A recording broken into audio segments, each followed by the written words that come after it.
High clouds, no rain, but wind, and a bright prospect for Jumbo-Visma. Clearly the strongest team at this, the 107th Tour of Flanders. Wout van Aert, many people's pick for the day.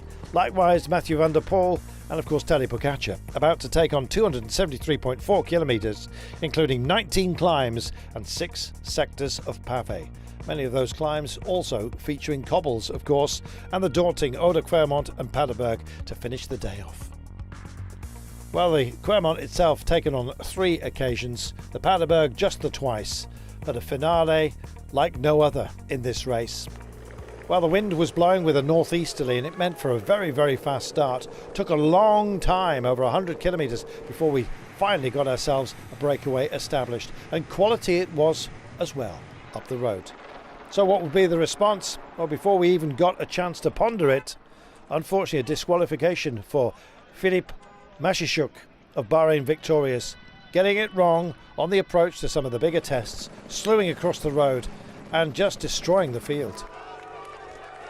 Well, many were to taste disappointment, but others, the prospect, of course, of pushing on was there and alive. Asgreen, Trentin, part of a very, very accomplished breakaway of 15 riders ultimately, and the kilometres were busy ticking down.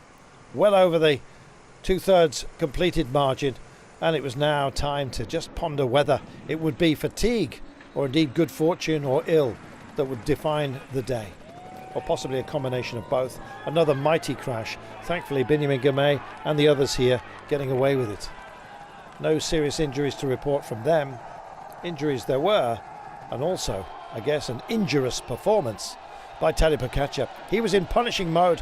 The first pairing of the Kwaremont and Paterberg, he went on the attack. Mathieu van der Poel, whose own team had been diminished through incidents, was determined not to be left out. Wout van Aert trying to stay in touch as well. But the hammer blows that came from Tadej Pogačar just came almost constantly. The toughest of climbs belonged to him. Last thing he wanted, of course, was a sprint finish. The 3 favourites riding together, trying to chase down a quality breakaway, and the cobbles kept coming and they had an impact. That just unshipping momentarily of the chain of Mathieu van der Poel meant he had to chase on one of the toughest climbs of the day. He did tag Wout van Aert and Tadej Pogačar, but they were starting to fracture in the breakaway up ahead. Mads Pedersen was part of that group. He pushed on for Trek Segafredo, and almost in response, Mathieu van der Poel wanted to make a statement. He could see that Wout van Aert was struggling, and away he went, taking Tadej Pogačar, of course, with him. Well, that was an amazing duo, of course, in hot pursuit of those up front. And when they finally latched on, collecting those who'd fallen out of the breakaway along the way, they surely knew they had a great chance. Trentin working so hard, and as Wout van Aert struggled, dropping back from the front group, teammates were there at hand. Van Hooijdonk burning his own chances to help out, but helping yourself is what Tadej Pogačar is all about. He pushed on, leaving of course Mathieu van der Poel with a modest margin. What would it be by the time we got to the top of the Paterberg? That was the big question, and the answer was around 15 seconds. Well, the big separation between the 2 favourites had been made, and it was a question of whether this man could possibly hold the advantage.